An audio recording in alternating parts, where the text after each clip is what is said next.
é doutor em Educação pela Universidade Federal do Rio Grande do Sul e professor do Instituto Federal do Rio Grande do Sul. Nesta tarde, será realizada a palestra com o tema O Conhecimento de Si Mesmo como Caminho para a Plenitude. Conosco, Vinícius Lousada.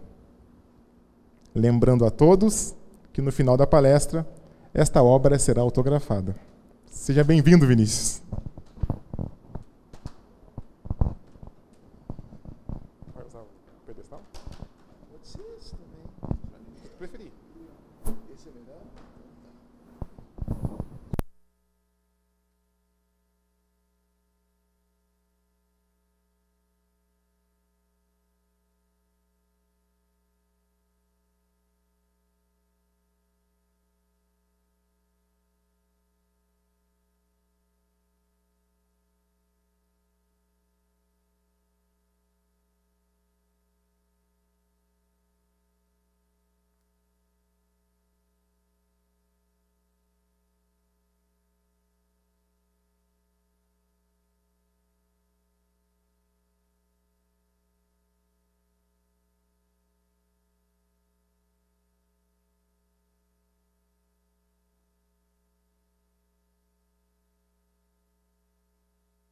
Meus irmãos, que Jesus, o nosso divino amigo, nos abençoe a todos e nos mantenha sob a sua paz. A doutrina espírita, reeditando o Evangelho de Jesus, nos oferece um roteiro de evolução consciente. Ao contrário das religiões do passado, que nos apresentaram um caminho de salvação, vinculado à adesão tácita de uma porção de dogmas, ou simplesmente a inserção em determinado templo ou profissão de fé, o Espiritismo convida a criatura humana a ascender espiritualmente em uma jornada de evolução consciente, com lucidez, a partir do recurso do conhecimento de si mesmo. Talvez, das religiões cristãs, seja a única que dê a ênfase que o Espiritismo dá para tal problemática, sem a qual não alcançaremos paz interior, nem lucidez em nossa evolução.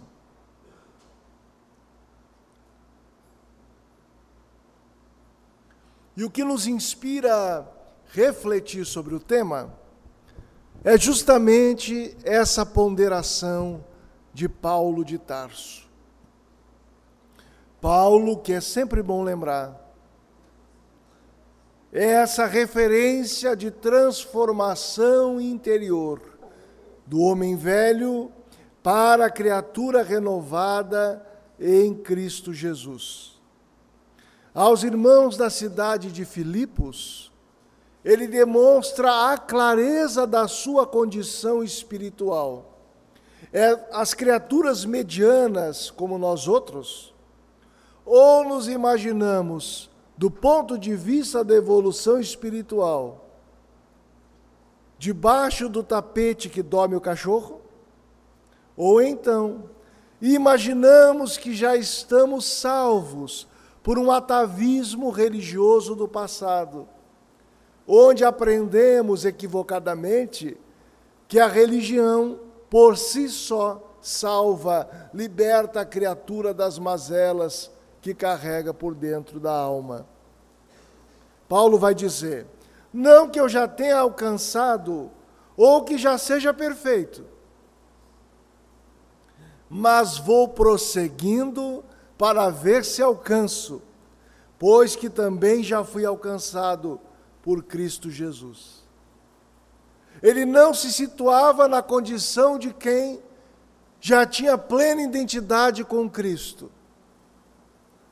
Ele tinha clareza das suas imperfeições, ao ponto que escreveu numa das cartas: o bem que eu quero fazer eu não faço, mas o mal que eu não quero acabo por fazer.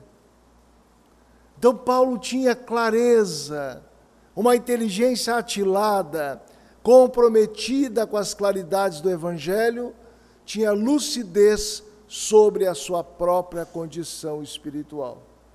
É uma inspiração importante para nós outros, que sabemos que a evolução é construção pessoal, que os méritos espirituais são adquiridos pelo trabalho no bem, mas o trabalho no bem não é fazer qualquer coisa por fazer. Demanda da criatura justa compreensão do que está por fazer. Já que a doutrina espírita apresenta a fé raciocinada como a sua proposta, fé que logica, fé que investiga, fé que filosofa, fé que opera no bem pela caridade. Então, aqui é a inspiração. Estudar o autoconhecimento proposto pelo Espiritismo, para que nem nos imaginemos plenamente identificados com os espíritos superiores, nem tampouco imaginemos que já não demos alguns passos. Não estamos salvos, nem somos perfeitos, mas prosseguimos no caminho. A meta do espírito é a plenitude. Allan Kardec estuda em O Livro dos Espíritos a escala espírita. Leitura obrigatória não só para aqueles que querem compreender a doutrina, mas inclusive para os médiuns. E o próprio Kardec é quem diz isso. Para que a criatura saiba com quem está lidando na vida espiritual. Porque os espíritos revelam a sua condição pela linguagem. A linguagem traduz a condição moral dos espíritos. E nós caminhamos na escala espírita desde a condição de espírito inferior até a condição de espírito puro. Os espíritos inferiores, que não devem ter em cachoeirinha, são aqueles que se deixam dominar pelas paixões inferiores, que a conduta é orientada pelo egoísmo, que o orgulho está em uma condição superlativa e a criatura imagina-se superior a alguém, melhor que outrem. São as experiências do espírito inferior. Rebeldia. A rebeldia se traduz na reclamação.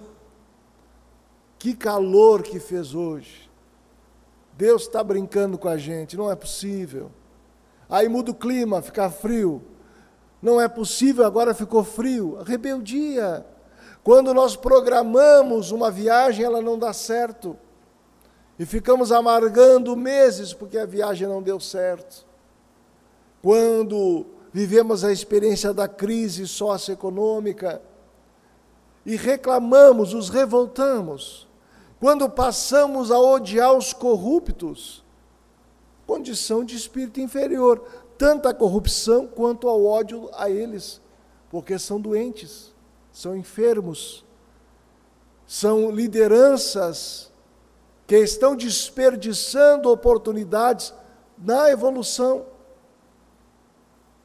Todo sentimento arraigado no egoísmo denota a nossa inferioridade. Mas nós somos vocacionados, aí é a boa notícia, à condição do espírito puro. Como diz a música, já muito conhecida no movimento espírita, um dia todos nós seremos anjos. Todos nós, sem exceção, porque nós encetamos um longo processo evolutivo há várias reencarnações.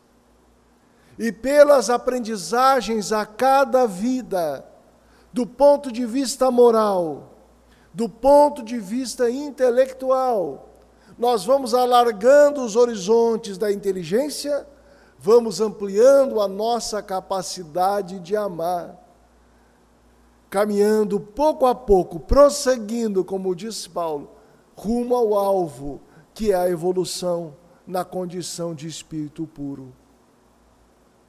Então, a nossa meta, a de todos nós, é chegar um dia à plenitude, a essa condição de espírito puro.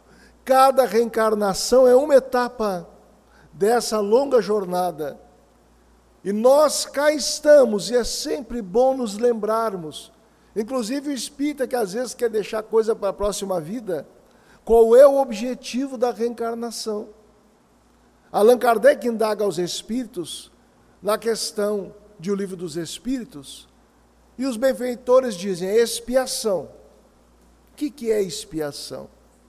Expiação, em bom vocabulário espírita, é sofrer o efeito exigente, às vezes negativo, de nossas ações negativas, perpetradas num passado mais ou menos distante.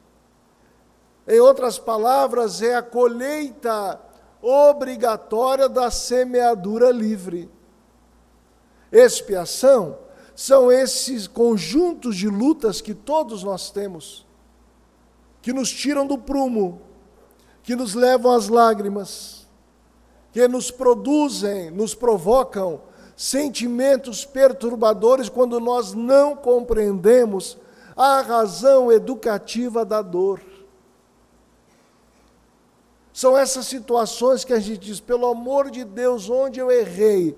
E a gente avalia a situação e vê que não errou nessa vida. É alguém chamado de ladrão quando nunca furtou nessa existência. É alguém ofendido em nome de uma suposta falta. Alguém que sofre a calúnia, a difamação, a ingratidão dos filhos, a perseguição no trabalho.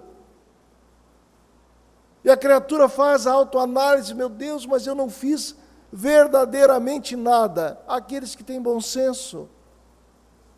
E vai perceber, à luz da justiça da reencarnação, que a razão dessas lutas advém dos equívocos em vidas anteriores. Allan Kardec, em o livro O Céu e o Inferno, tem ensejo de estudar com os imortais o que ele chamou de Código Penal da vida futura. E ali diz o nobre codificador, sintetizando o ensino dos espíritos: para que um espírito apague uma falta do passado, ele precisa primeiro expiar a falta. Expiar é resgatar, é sofrer o que fez sofrer, é viver a experiência na qual ele próprio se situou a partir do que fez sofrer o próximo. Não é castigo, é experiência reeducativa. Expiação, a primeira etapa. A segunda etapa, desculpe, a primeira etapa não é expiação, é arrependimento. É o calor está afetando aqui os neurônios, alguns desencarnaram. A primeira é arrependimento. Arrepender sinceramente. A gente se arrepende e quando tem lucidez na vida espiritual, pede, pelo amor de Deus, manda essa conta de uma vez só, para que eu possa prosseguir livre daquilo, da sombra a qual alcei meus passos. E aí vem. E a gente pensa assim, nossa, mas veio essa dor moral no momento que eu estou melhor. Por que será?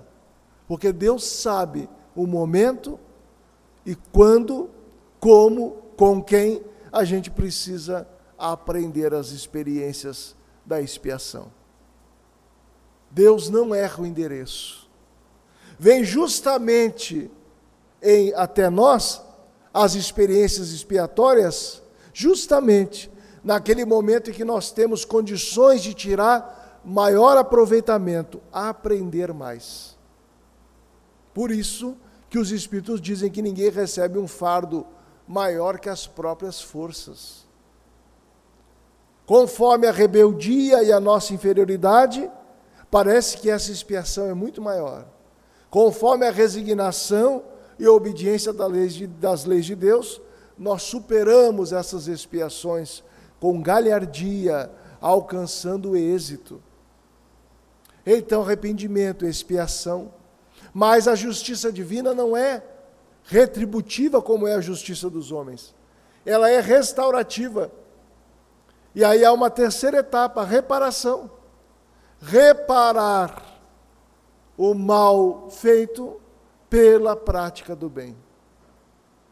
E nós temos variadas oportunidades na vida para ajustar a nossa consciência com a prática do bem.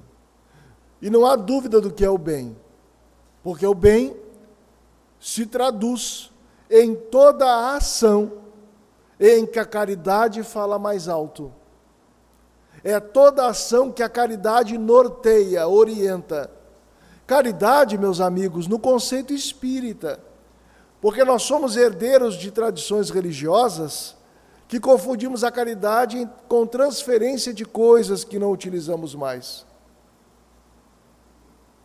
A caridade, à luz do Espiritismo, é benevolência, perdão e indulgência.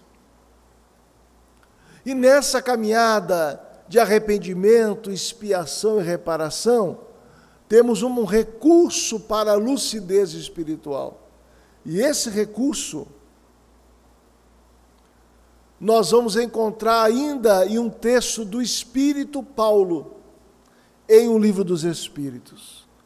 Ele aponta quais são as conquistas que nós temos que desempenhar, adquirir, para alcançarmos a integração com as leis de Deus, ou como ele diz, a unidade divina, ou a unidade com Deus. 3 coisas, 3 virtudes. Se nós trabalharmos por essas 3, alcançamos as demais. Olha só o que ele diz. Gravitar para a unidade divina, eis o fim da humanidade. É a nossa finalidade. Chegar a um patamar de evolução que possamos dizer, eu e o Pai somos um. Ou, não sou eu mais quem vivo, é o Cristo que vive em mim. Não é mais as ânsias, não são mais as ansiedades da criatura atribulada. Não é mais a sombra interior que vive em mim. É a luz do Cristo que orienta a minha vida. Um dia chegaremos lá. Então, caminhar para a unidade divina. Para atingi-lo, 3 coisas são necessárias: justiça, o amor e a ciência.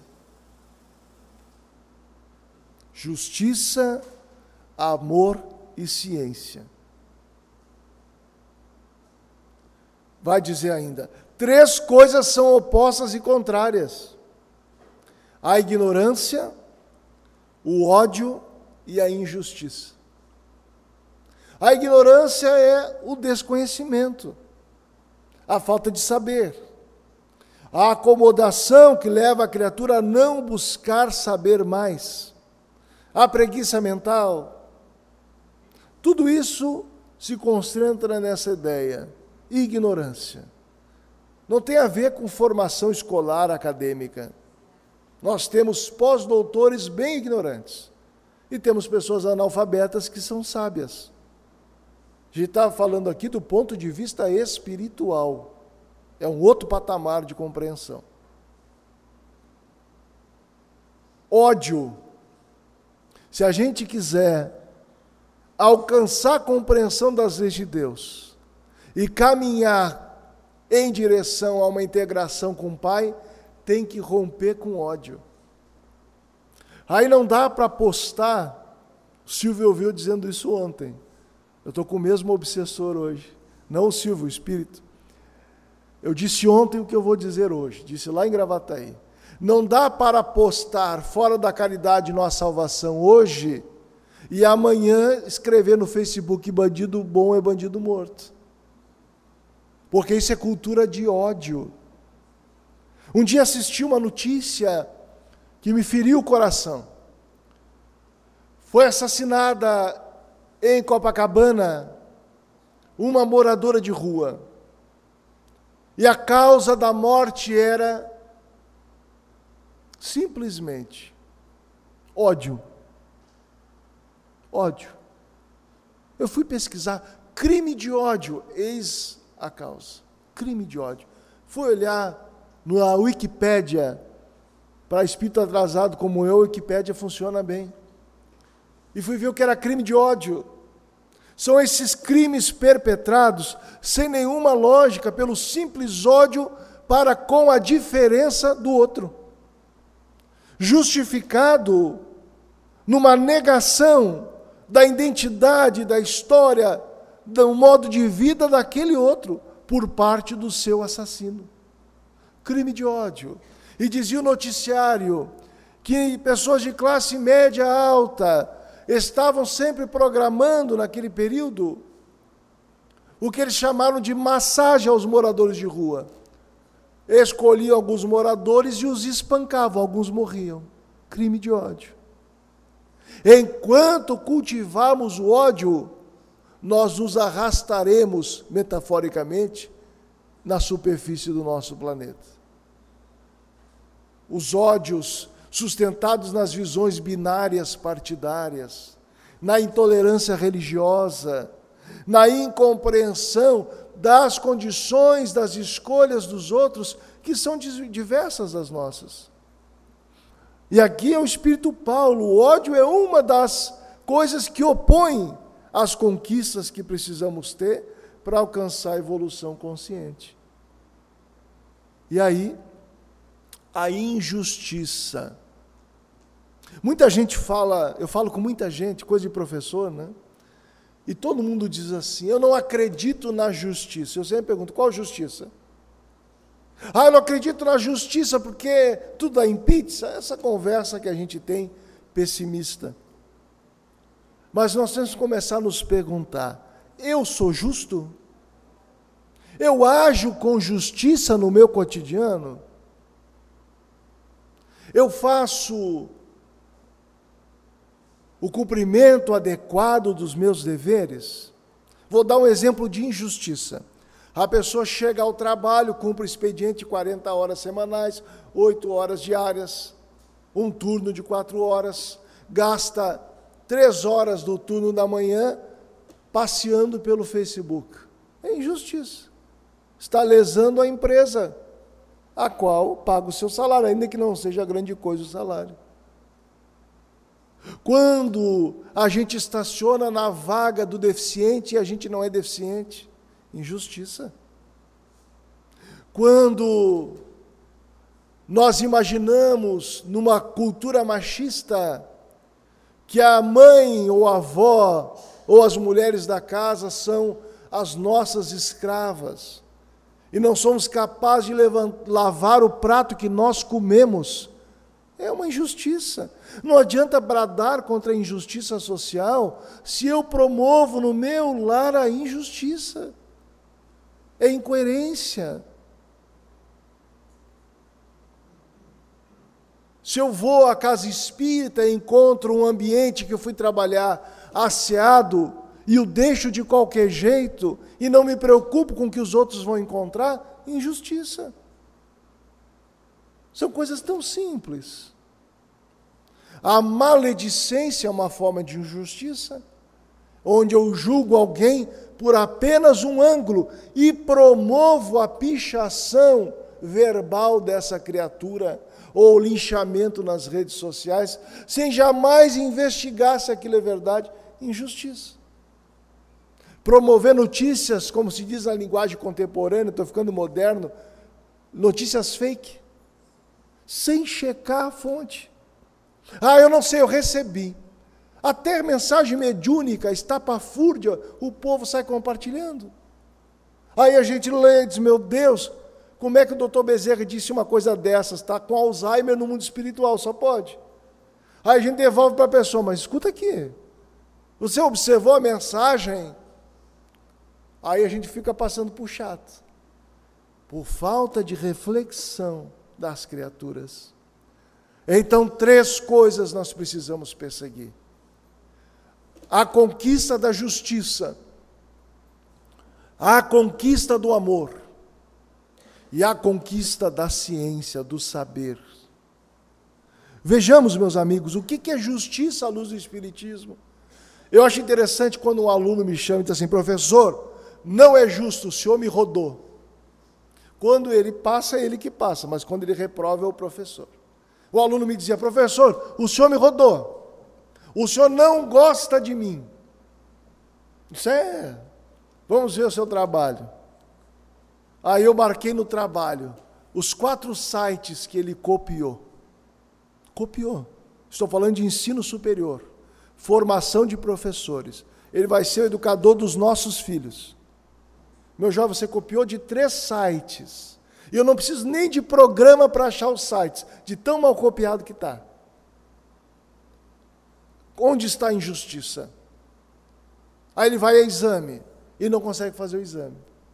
Mas, para o mundo todo, depois que ele me disse, a injustiça é do professor.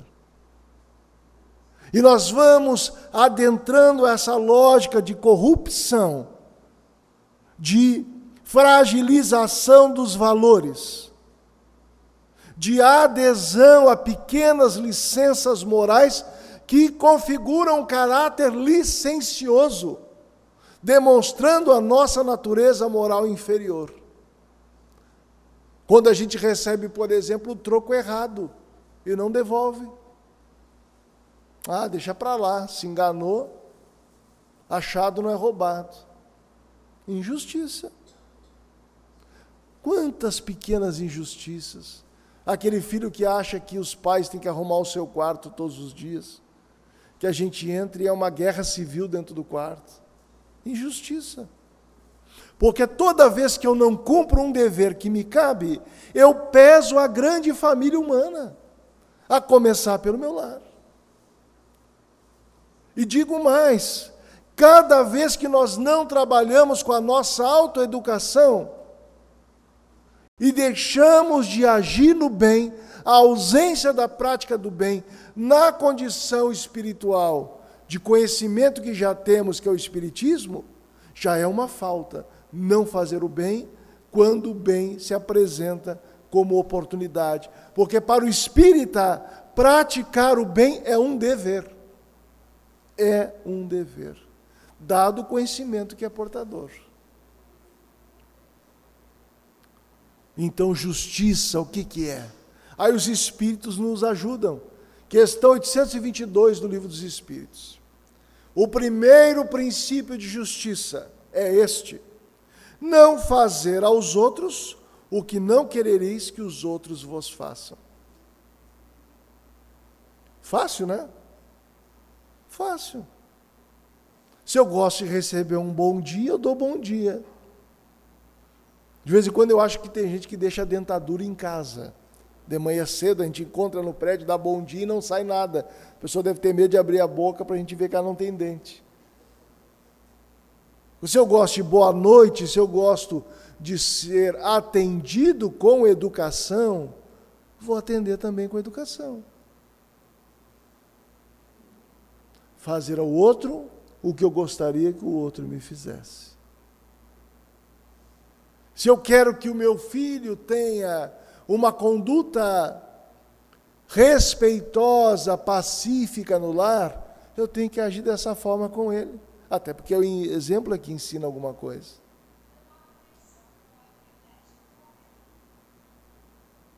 Uma transcomunicação instrumental aí está acontecendo. E aí nós vamos...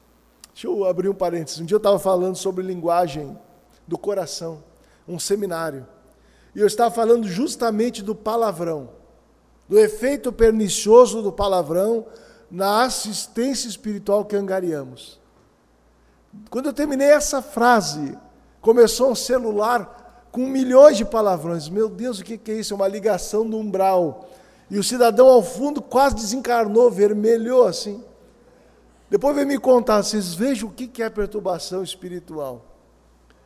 O azar da criatura. Ele está lá no seminário, e uns amigos mandaram uma mensagem para ele, numa pescaria. E como eles estão na pescaria, estavam falando bobagens, palavrões.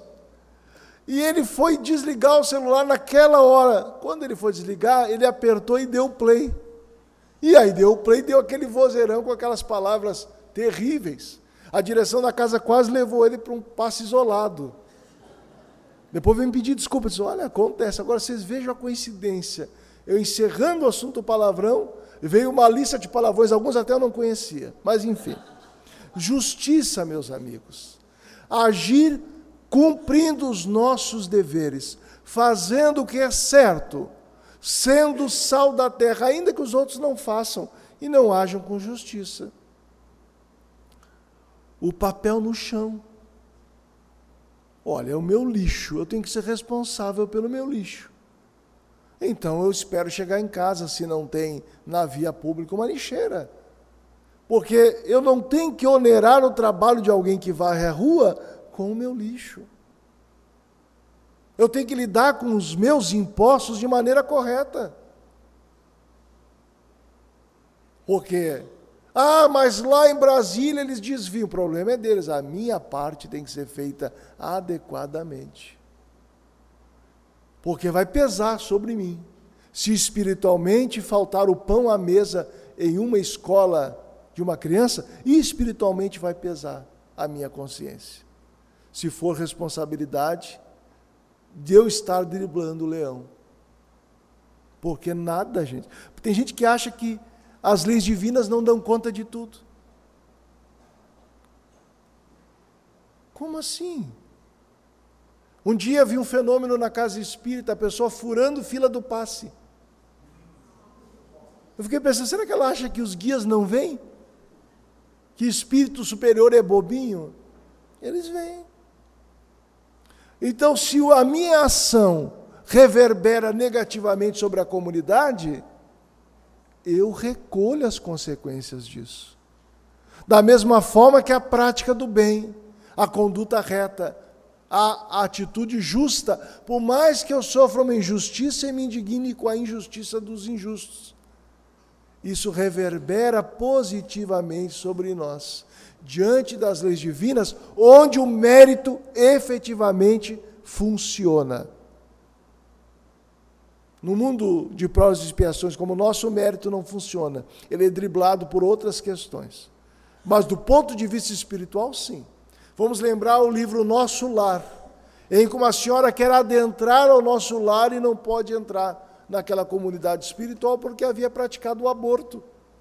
Não tinha segurança proibido. Vibratoriamente ela não entrava. Não tinha acesso espiritual. Da mesma forma, no livro Voltei, irmão Jacob se refere a uma senhora desencarnada que tinha uma profunda luminosidade que fez corar, vamos dizer assim, envergonhou a virtude daquela criatura, um ex-presidente da Federação Espírita Brasileira, porque ela tinha melhores condições espirituais do que ele. E eu fiquei muito feliz porque ela foi professora na Terra, vocês imaginam, né? Mas não foi qualquer professora. Não foi a professora que deu atestado todos os dias. Não foi a professora que descontou nos alunos o salário pingado que recebe. É alguém que fez do seu trabalho, como em qualquer profissão, um sacerdócio. Ou seja, não fez só o que tinha que fazer, cumpriu o seu dever. E quem cumpre o dever alcança níveis de excelência jamais esperados. Justiça, portanto. Seja o nosso falar, se ensina ou não. O amor. Será que o amor, segundo os espíritos, é o amor do poeta, é o amor da novela, é o amor apego, é o amor sexualizado da nossa sociedade, em que muita gente acredita que a vida conjugal ou um relacionamento, que nem sempre se traduz numa vida conjugal, somente se articula com base na prática sexual? Será que o amor, segundo os espíritos superiores, vai ser tão encarcerado aos nossos limites dos sentidos, aos quais cultivamos em busca do prazer, confundindo a realização da alma com a satisfação sensorial? Não. O amor não é só dizer eu te amo. Olha o que o espírito Sanson, membro da Sociedade Espírita de Paris, companheiro de trabalho de Kardec, olha como ele vai definir o amor. Amar, no sentido profundo do termo, é o homem ser leal. Lealdade. Guardem aí, por favor. Probidade. Probidade é retidão. Consciencioso. Consciência do quê? Para fazer aos outros o que gostarias que os outros vos fizessem. Vamos parar aqui. Vejamos a visão do amor que esse Espírito nos traz. Amar é ser leal, é ser fiel. Então não tem amor com traição. Não tem essa conversa, eu traio, mas eu te amo. Que é uma desculpa esfarrapada. Que traduz uma visão do outro como objeto de satisfação. Nas diretrizes sexólatras que a nossa sociedade ainda aplaude. Não. Mas traição não é só a pessoa, como se diz no popular, pular a cerca. Traição é ferir o combinado. É não cumprir com os acordos. É enganar, mentir. Então, nós temos que ser leais com os filhos, com o cônjuge, com os amigos, leal à casa espírita, leal à causa espírita, colocando as nossas condições a serviço da regeneração do planeta na causa que abraçamos, com fidelidade aos princípios doutrinários. Aí eu não vou inventar coisa para colocar na casa que não tem a ver com o espiritismo. Eu não vou colocar maca na minha casa espírita, porque não é hospital. Eu não vou trazer adereços que não são condignos com a pureza do Evangelho do Cristo. Se eu tenho na fronte da minha casa o verbete espírita, porque vou buscar fidelidade. Fidelizar-se a essa causa é agir coerente com essa causa, inclusive no campo dos sentimentos. Desenvolvendo a afetividade para com as relações com os outros. De maneira lúcida, evangelizada, fazendo todo o bem ao seu alcance, sem esfriar o coração, aderindo ao tóxico do intelectualismo que nos aparta do encontro com o outro, na genuína vivência cristã. E aí vocês vejamos nós, o amor está estribado na justiça também. Ser consciencioso para fazer ao outro o que nós gostaríamos que o outro nos fizesse. Não vimos anteriormente que esse era o conceito de justiça? Então ama quem é justo. Olha só. Isso dá um seminário. Ama quem é justo. Ama quem, por exemplo, a postura da gratidão é um reflexo da justiça. O ingrato é o injusto. Aquela criatura que não reconhece os benefícios que a vida lhe trouxe, que o próximo lhe apresentou no caminho, para que seguisse num roteiro cada vez mais voltado à autorrealização. A pessoa que não reconhece o valor dos outros na sua trajetória é o ingrato.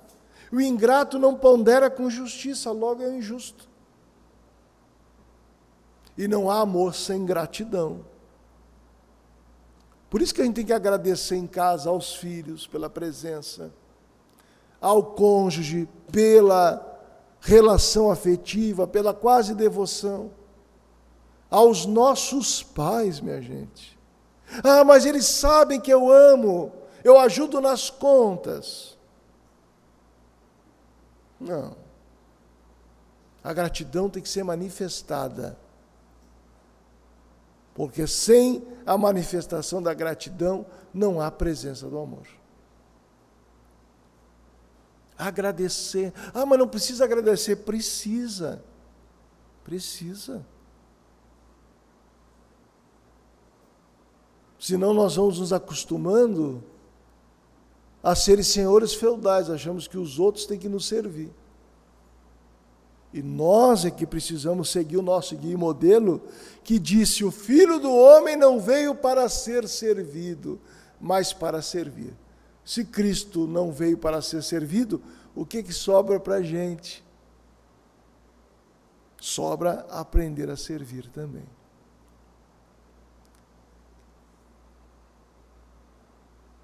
Vamos avançar na ideia do amor. Aqui o Espírito vai dizer mais ainda, que a gente precisa procurar em torno de si o sentido das dores do nosso próximo, suavizá-las, considerar como sua a grande família humana. Está nos propondo a caridade mobilizada junto às dores mais íntimas. Em outras palavras, sair de si mesmo, abrir o coração ao sofrimento que está à sua volta, envolver-se por aliviar o sofrimento do próximo, rompendo com a acomodação ou com a indiferença. Ah, eu não tenho nada com isso. Quem disse? Por que será que tal quadro de dor se apresenta aos teus olhos? Por que será que aquela criança maltrapilha bate com tantas portas à nossa porta? Por que a gente vai para a parada do ônibus, tem tanta gente, e a criatura alienada do ponto de vista mental, obsidiada, fala só com a gente? Tá, pode ser lei de atração, pode ser afinidade, sintonia, mas mais do que isso. Os amigos espirituais que reconhecem a nossa vontade em progredir, que percebem o quanto o Evangelho nos enternece o coração, que anotam a nossa boa vontade num sábado de tarde, que a gente podia estar vendo as maravilhas da televisão brasileira, e que estamos na casa espírita pensando sobre doutrina e sobre Jesus. Eles trabalham em rede. Esse modelo de rede vem do mundo espiritual, gente.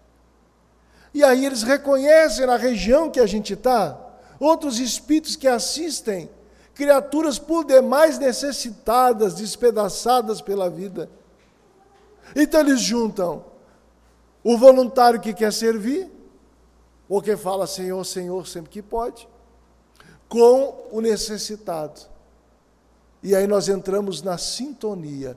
Por isso que aquela pessoa, ou parece que um avisa o outro. A minha mãe dizia assim: nossa, parece que um avisa o outro. Às vezes avisa, muitas vezes não avisa. E vem à tua porta justamente quem precisa de ti. Por isso que é importante não negligenciar a oportunidade de servir. Não negligenciar. Numa oportunidade, uma senhora muito perturbada andava atrás de Chico Xavier. Ia ao trabalho, e no trabalho Chico não fazia atendimento algum. Então os amigos, para não constrangerem o Chico, já antecipavam a presença dele para com aquela senhora e diziam: Chico não está, está em casa. E ela ia até a casa do Chico. Chegava lá, a família do Chico dizia: o Chico está no trabalho. Não tinha celular naquela época. Aí, aquela senhora foi ficando revoltada. Ela era baixinha, brava. Não acontece isso com a Dalvi, o sangue sobe rápido, já vou esclarecer antes. Ela já é evangelizada, isso não acontece. Então aquela mulher já estava assim, querendo trucidar o Chico. Chegou a comunhão espírita cristã, estava lá o Chico. E ela resolve, então, agredi-lo. Quem o senhor pensa que é para me fazer correr atrás do senhor o dia inteiro? Veio batendo saltinho e bateu no rosto do Chico. Nesse momento ele aparece Emmanuel. Guia espiritual tem mania de aparecer na hora errada. E Chico diz para Emmanuel mentalmente: o senhor vê que eu não a odeio. É que ela me deixou um pouquinho alterado. Como é que eu posso dar um passe nela nessa condição? E o benfeitor disse: vá até lá, meu filho. Atenda-a, depois conversamos. Foi o que ele fez, aplicou o passe. Aquele transtorno de perturbação espiritual se afastou.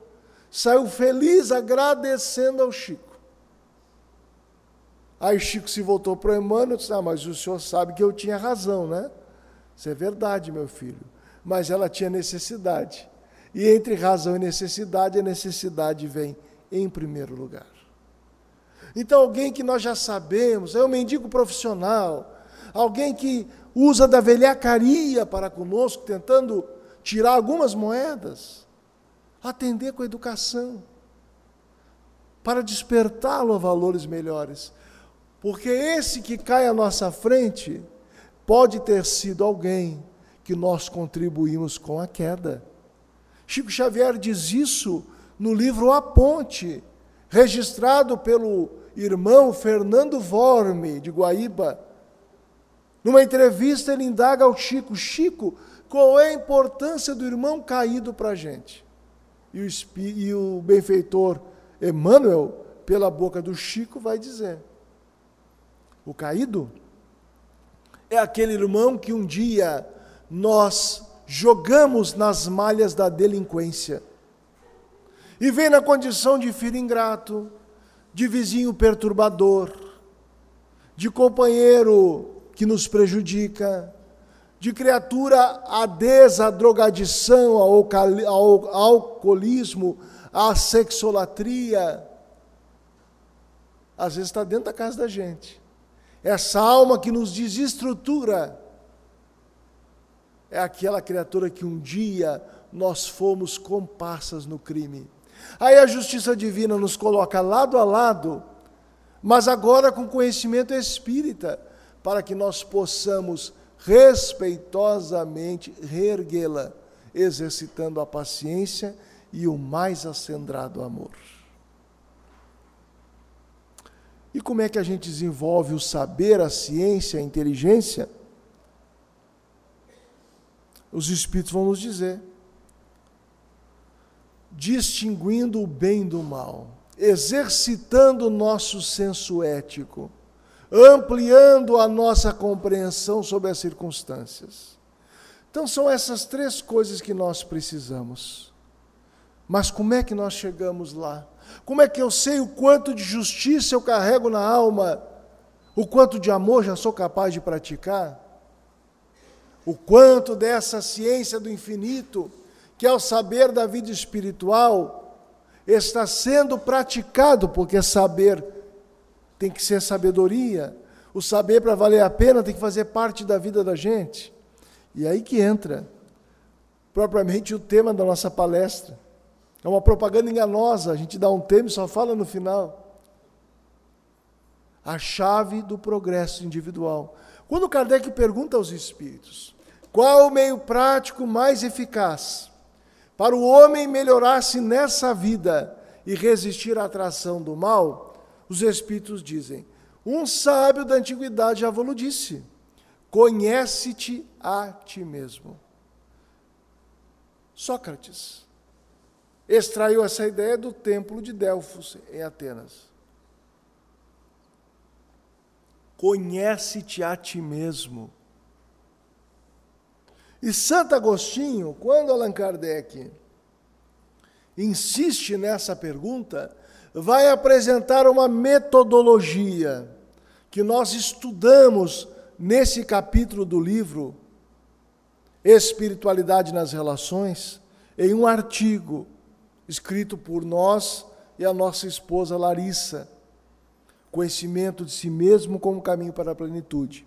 Ali nós procuramos retratar o que está no Livro dos Espíritos, na questão 919A, onde o benfeitor Santo Agostinho vai propor que interroguemos diariamente, antes de dormir, a nossa consciência sobre a razão de ser das nossas ações. Diz ainda Allan Kardec, no comentário à questão, que a forma interrogativa à consciência é muito mais útil do que o hábito de memorizarmos máximas, porque a máxima passa a ser tão repetida e tão pouco meditada que a gente fala dela sem viver o que ela propõe. Por exemplo, as pessoas repetem muito por aí: Chico disse para Emmanuel, ou melhor, Emmanuel disse para Chico. Disciplina, disciplina, disciplina. Tudo bem, o que isso quer dizer? É sair do jargão, é aprofundar a compreensão. Fora da caridade não há salvação. Ótimo. É uma máxima moral do Espiritismo. Muito bem. Como que... Obrigado. Agora não é por falta de água não, né? Vamos até às 10 com a quantidade de água que tem. Obrigado, Márcio. É brincadeira, gente. Daqui a pouquinho já vamos encerrar. Como nós podemos viver a caridade? Quais são as dimensões da caridade? No falar, no pensar, no agir.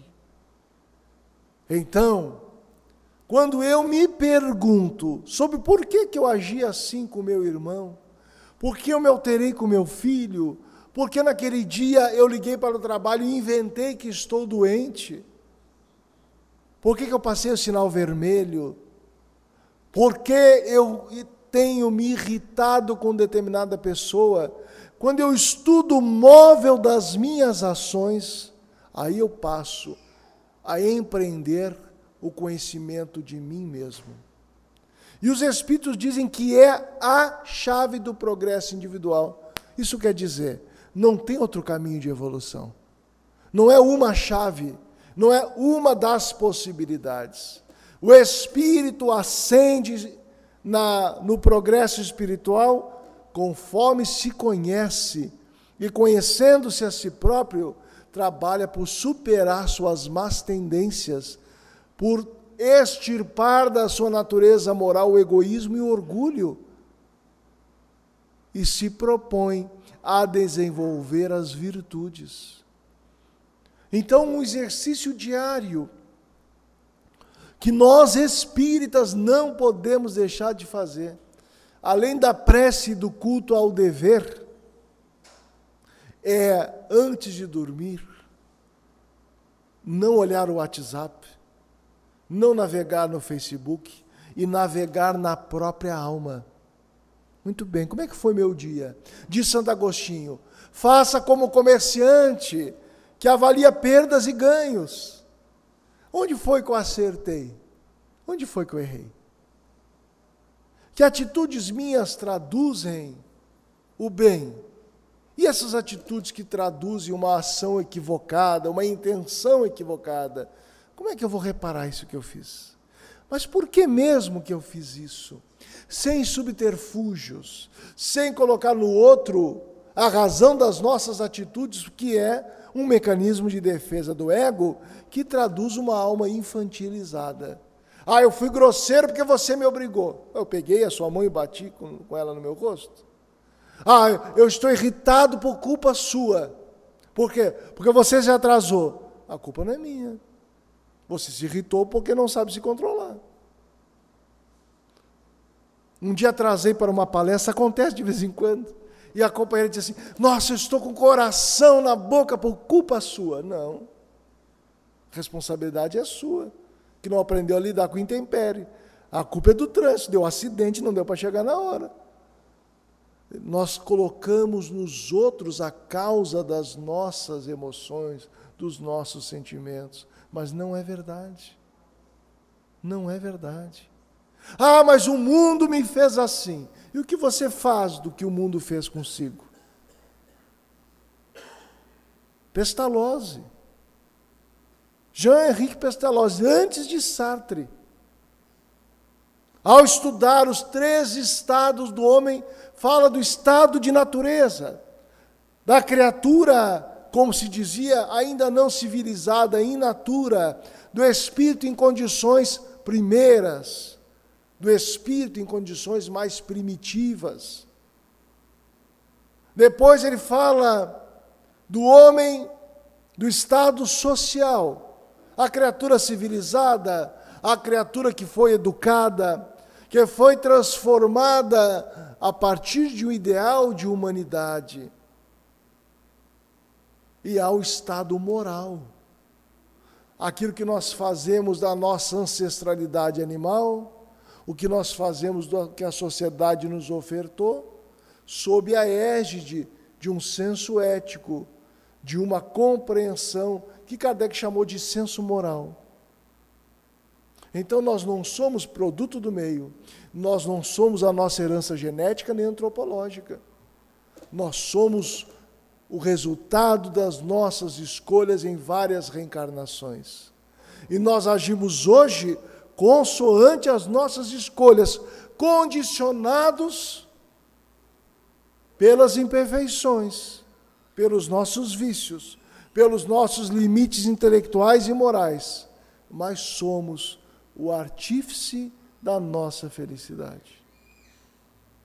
Daí que é muito importante que nós, os espíritas, venhamos nos deter, dando devido valor à doutrina espírita, nesse tema essencial, nesse saber fundamental, que é de conhecer-se a si próprio, para tirar o véu da ignorância sobre si, reconhecer-se na condição, como dizia Paulo, não de quem já é perfeito, não de quem já alcançou o Cristo, mas na condição que, graças a Deus, já nos encontramos.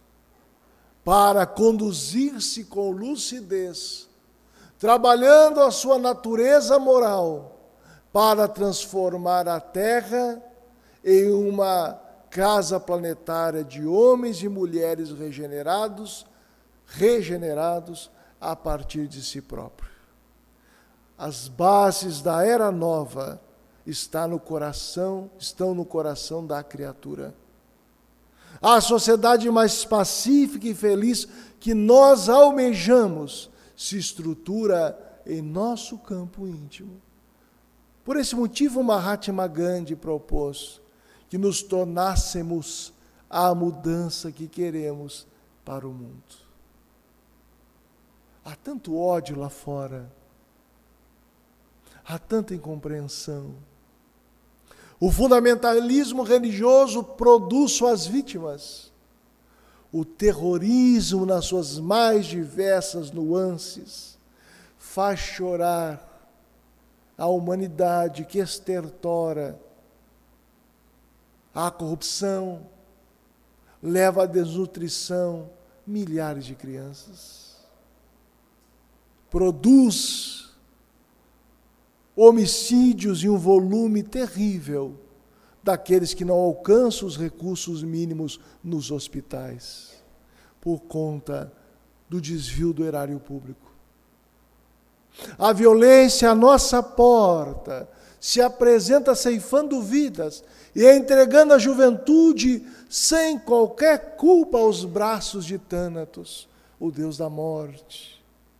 Há aparentemente um mundo anamátroca, mas o fato é que o mundo caminha como caminham aqueles que no mundo vivem, e que a despeito dos nossos desenganos, Jesus está no leme, e somos capazes de colocar nossas escolhas em um plano superior, hoje mesmo, para que o egoísmo e o orgulho batam em retirada da terra, desde o solo do nosso coração, a fim de que a paz que se fundamenta na caridade se estruture em nossas vidas. Conhecer-se a si próprio não é mero jargão, é convite à evolução. Estudar as imperfeições é oportunidade de avançar, sabendo onde e como avançar. Reconhecer as virtudes já conquistadas não é culto ao ego, é uma dádiva. Olhar a semeadura agora transformada em colheita, que nos credencia a trabalhar ainda mais para boas colheitas no amanhã. O bem que fazemos hoje é o nosso advogado em toda parte. E cada vez que agimos no bem, ampliando o nosso raio de ação, nos credenciamos diante da vida para servir cada vez mais. Portanto, meus queridos irmãos, que esse mês espírita, que se inicia com tanta beleza, na arte, na prece e na reflexão, possa constituir-se em um estímulo para que Jesus saia das catedrais emboloradas que nós vivemos no passado e se estruture em nossos lares através da nossa convivência e atitude cristã. Para que a nossa experiência religiosa não seja mais calcada no espírito farisaico do ontem e estruturemos em nós os testemunhos de pacificação que o mundo aguarda dos espíritas cristãos. Tenhamos bom ânimo, ainda que as provas nos machuquem os pés, que as expiações nos façam sangrar o coração e as lágrimas se estruturem em abundância, pois que ao soldado o bom combate, ao servidor a seara imensa, onde o serviço tem tal vulto que o esquecimento de si mesmo é o passaporte para a vida imortal. Fiquemos em paz. Muito obrigado.